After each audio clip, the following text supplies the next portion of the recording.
Este é o programa Cidade de Leitores. Nosso tema hoje é a cultura de língua portuguesa. Nossa convidada é Isabel Margato, autora, entre outros, do livro Tiranias da Modernidade. Isabel, nós falamos no bloco anterior do que era ser moderno em Portugal na segunda metade do século XIX.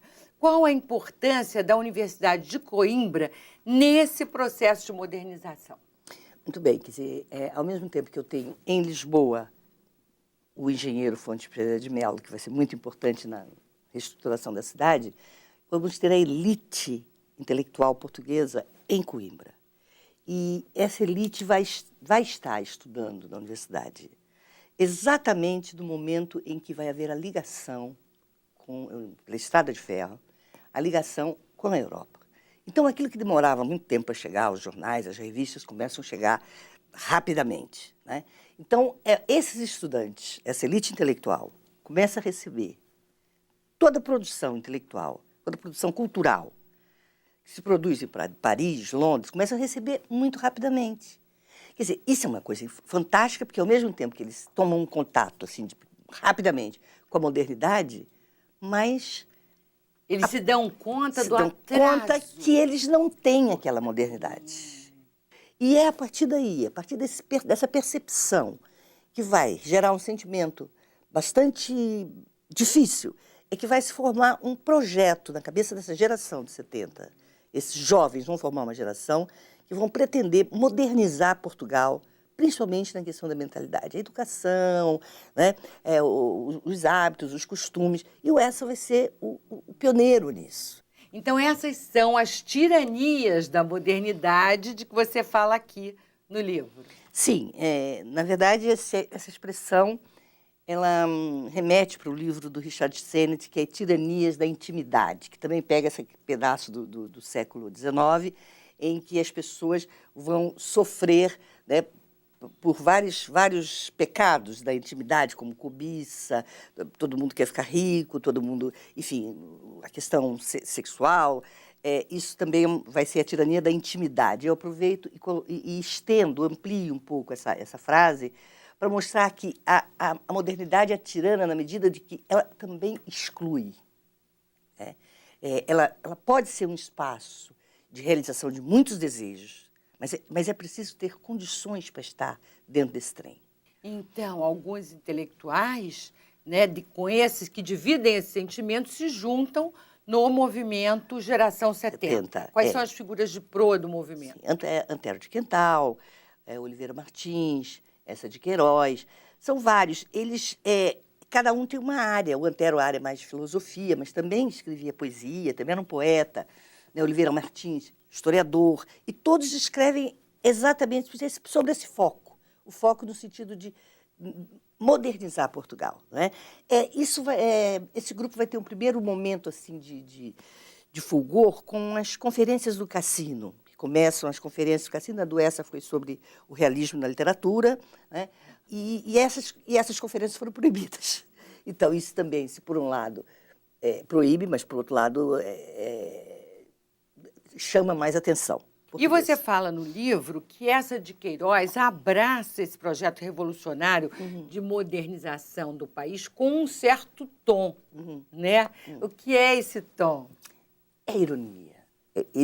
Se nos primeiros romances, né, no Padre Amaro, no Primo Basílio, ele, digamos assim, a ironia ela é forte, mas ela ainda ele é muito mais incisivo do que irônico, né? Nos Maias ele vai trabalhar, ele vai esgarçar, né? Ele vai passar o riso pela sociedade e com isso ele vai chamar atenção para os problemas. Mas O Crime do Padre Amaro é o primeiro romance revolucionário, mesmo de Eça de Queiroz. Você diz até que ele revoluciona não só a própria literatura, como a literatura portuguesa. É o início do realismo em Portugal, ele vai trabalhar os personagens, vai focalizar, o Essa sempre focaliza segmentos da sociedade. Ele vai focalizar o clero, o baixo clero. Esse grupo da geração de 70 era um grupo anticlerical. Então, eles vão atacar os problemas do clero. Né? Já no Primo Basílio, o recorte é a pequena burguesia. Então, uma família burguesa, né? com a mulher, o marido, os amigos e as pessoas da cidade que vêm visitar essa casa. Né? Evidente que aqui vai ser o tema maior foi a má educação das mulheres. Porque é uma crítica ali bem clara, né? É no sentido das que mulheres, elas não... como se elas fossem educadas mesmo para um dia trair.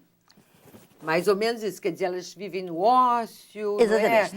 Vivem como empregados, fazendo tudo, lendo literatura, romance. Lendo literatura romance, como diz. Ai, Poessa diz. adoro. A Luísa era arrasada de romance. Arrasada de romance. Arrasada. Então, a Luísa realmente não teria como resistir aos encantos do Primo Basílio, que era um homem já cosmopolita e tal. E, enfim, esse é um romance sobre adultério, é um romance que a Luísa vai ser muito maltratada. E é interessante porque quando você pega o Emma de Bovary e pega também a Ana Karenina, tem muitas cenas parecidas. Quando o adultério, elas são digamos, contrapostas ao adultério, elas cortam o cabelo, quer dizer, os cabelos, quer dizer. No caso da Luísa, é cortado porque ela ficou doente. Mas é interessante essa história do se mutilar. O simbolismo também, né? De tirar um elemento que é muito sedutor. Sim, ainda mais no século XIX. Né? Então, o Primo Basílio é um romance muito interessante. Aí ele dá continuidade a essa arte de combate. É um romance de tese, é um romance que ele quer mostrar mesmo a questão da educação feminina. Né? E o que muda com os maias? E realmente fica uma maravilha. Eu gosto muito dos dois primeiros, tal, mas Os Maias é a grande obra. Né? Ele vai focalizar um segmento muito maior, né? São 700 e tantas páginas. Ele vai focalizar a alta burguesia, uma elite intelectual, que seria a classe do próprio Essa. Né? E vai focalizar a sociedade portuguesa através de um núcleo, que é o ramalhete, que é a Casa dos Maias. Né? Ali, nesse romance, o tema em questão é o incesto, mas é o incesto como uma tragédia da qual não se pode fugir. Né? Há uma certa... não há saída para aquilo. São todos enredados ali, né? E aí já há uma espécie de desistência, porque esse grupo, essa elite que está assim, no centro dos maias, é uma elite que não consegue fazer nada. Entendeu? Há há uma frase muito bonita de um dos personagens que diz: falhamos a vida, menino. Quer dizer, falhamos. E isso combina com um certo decadentismo já de fim de século, combina com um movimento, o Essa vai pertencer a esse movimento, dos vencidos na vida, né?